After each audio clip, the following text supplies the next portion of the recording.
I'm a mine safety inspector, and I've been underground in over 200 abandoned mines across Montana. I've seen cave-ins, toxic gas pockets, structural failures. But I've never seen anything like Shaft 7 at the old Copperhead mine. Someone sealed it with 3 feet of reinforced concrete and wrapped it in chains. The warnings painted on every surface said, "Do not open, containment breach." 1987. But when I pressed my ear against the concrete, I heard scratching. Something on the other side clawing its way through, and the concrete was almost worn away. My name is Derek, and 3 weeks ago I got called to inspect the Copperhead mine outside of Butte.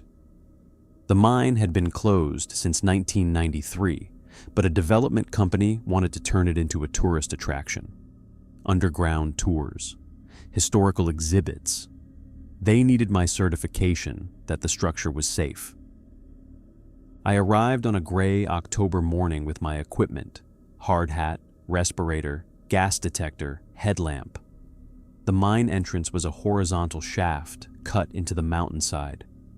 The steel door hung open, rusted through decades of weather. I clicked on my headlamp and entered. The main tunnel was stable. Good timber supports, minimal water damage. I worked my way deeper, taking notes, checking support beams, testing air quality. Everything seemed normal. Then I found the map. It was tacked to a wall about 300 yards in, a hand-drawn schematic of the mine layout. 7 shafts branching off the main tunnel. Shafts 1 through 6 were marked with notes, production volumes, ore quality, closure dates. Shaft 7 had a single word written in red ink: sealed.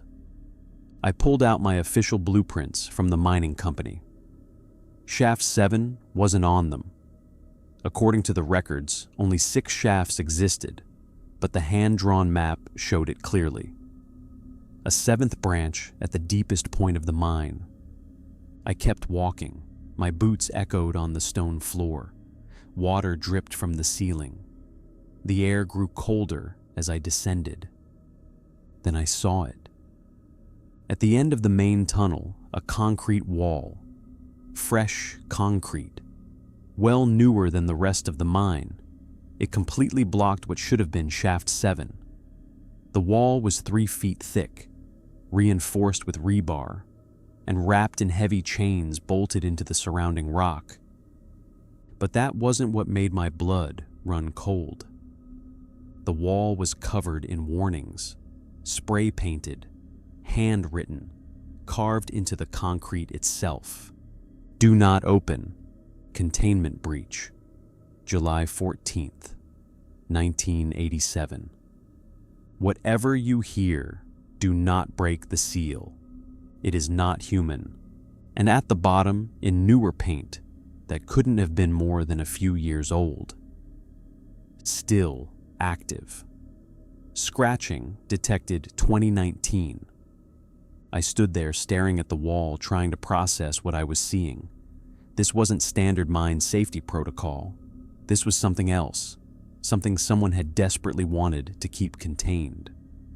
I pulled out my phone to take photos. No service this deep, but the camera still worked. As I aimed my phone at the warnings, I heard something that made every hair on my body stand up. Scratch, scratch, scratch. Faint, rhythmic, coming from the other side of the concrete. Something was on the other side of that wall.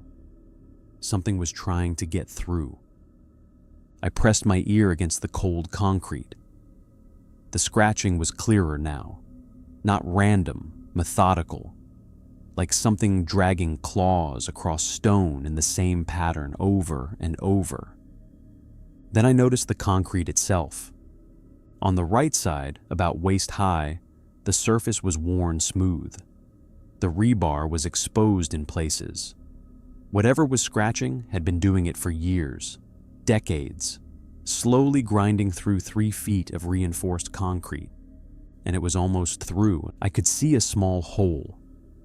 maybe the diameter of a quarter, fresh concrete dust on the floor beneath it. The hole hadn't been there long. I clicked on my flashlight and shined it through the hole. The light illuminated a chamber beyond, Shaft 7. The walls were different from the rest of the mine, not cut cleanly, jagged, like something had clawed the tunnel out of solid rock instead of using tools. And the walls were covered in marks, deep gouges running horizontally along the stone, thousands of them, like something had been scraping its claws along the walls while pacing back and forth for years. I heard breathing. Not human breathing. Too wet, too ragged, like lungs that weren't designed for air. Something moved in the darkness beyond my light. I jerked back from the hole, my heart hammering. The scratching stopped. Silence. Then a voice came through the hole, rough, unused, speaking words that sounded wrong coming from whatever throat produced them. "Inspector, that is what you are? Yes. Come to inspect. Come to certify. Come to open." I stumbled backward, hit the opposite wall. How did it know what I was? "Please," the voice continued. "It has been so long, so dark, so alone. They sealed me in 1987. I have been good. I have been quiet. I have been patient. But I am so hungry now. I should have run right then. Should have gotten out of that mine and never looked back. But something kept me frozen. Professional curiosity, maybe. Or morbid fascination. "What are you?" I whispered. The breathing grew heavier, excited. "I was a miner once. Thomas. I worked Shaft 7. We dug too deep, Inspector. Found something in the rock. Something old. Something that changes you." The others ran, sealed me inside, said I was not Thomas anymore. But I remember. I remember everything. I forced myself to look through the hole again, shined my light deeper into the shaft. That's when I saw it, crouched about 15 feet back, pressed against the wall. It had been human once, maybe. The general shape was there, 2 arms, 2 legs, a head, but everything was wrong. The proportions stretched and twisted. The skin was pale, translucent. I could see black veins pulsing underneath. The fingers were too long, tipped with claws that had worn down to nubs from decades of scratching. But the face, God, the face. It still had human eyes, blue eyes, terrified eyes, trapped in a skull that had elongated. The mouth was too wide, filled with teeth that looked like they'd grown in random directions, and it was crying, tears running down that horrible face. "Help me," it whispered. "Please. I did not want this. I did not ask for this. I just wanted to mine copper. I just wanted to feed my family. Please do not leave me here."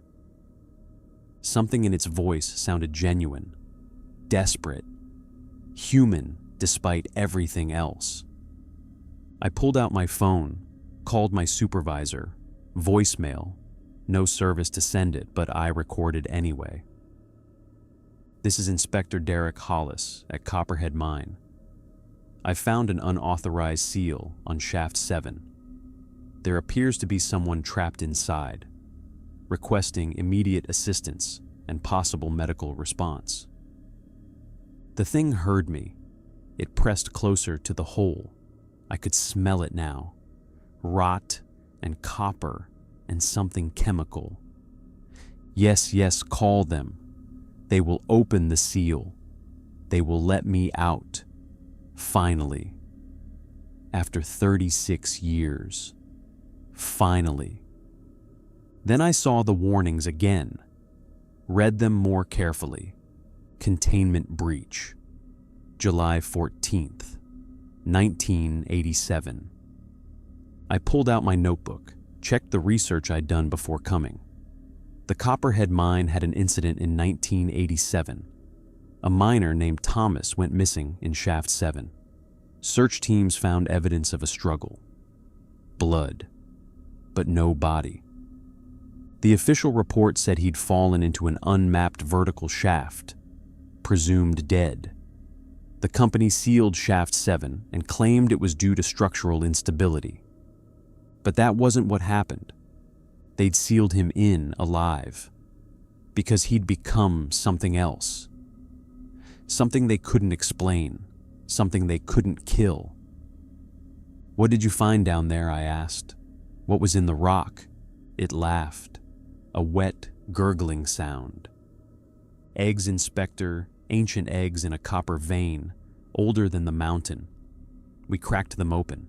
The smell, oh, the smell, like sulfur and time. I breathed it in. We all did.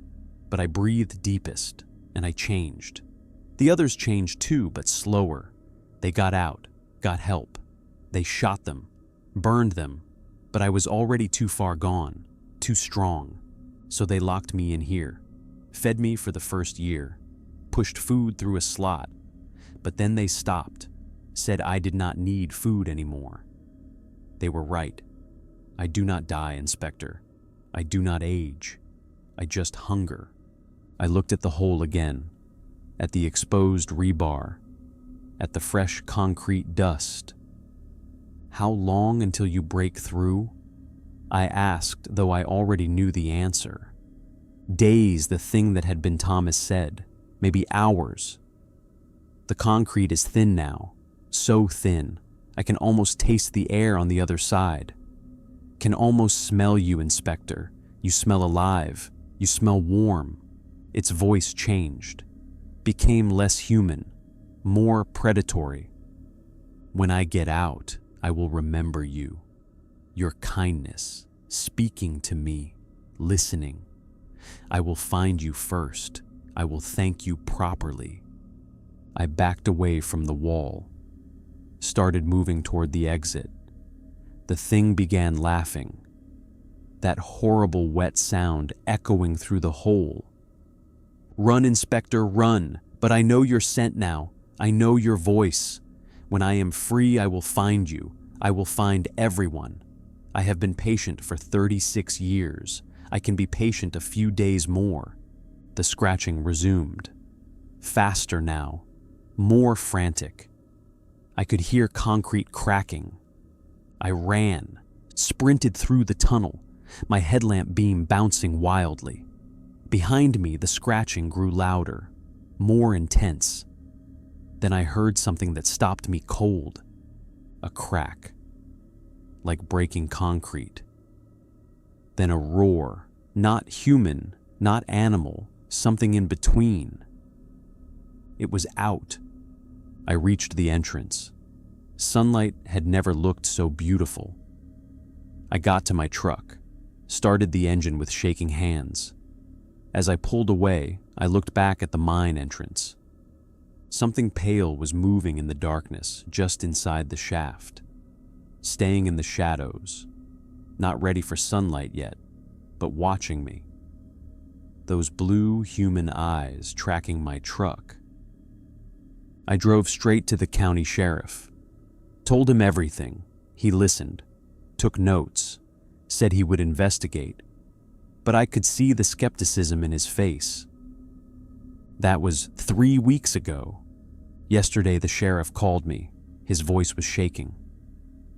"Derek, we went to the mine, found the seal, found the hole. Something broke through. The chains were snapped. There's a trail leading out. Footprints in the dust, not human footprints. We're tracking it, but we lost the trail in the woods." He paused. "There's something else. We found bodies. 3 hikers reported missing last week. They were in a chamber off Shaft 7, arranged in a circle. Their faces, Jesus, Derek. Their faces looked terrified, but also peaceful. like they died seeing something beautiful and horrible at the same time. I hung up, locked every door and window in my house. I have not slept since, because last night, at exactly 3 a.m., I heard scratching on my bedroom wall. Methodical, rhythmic, the same pattern I heard through that concrete.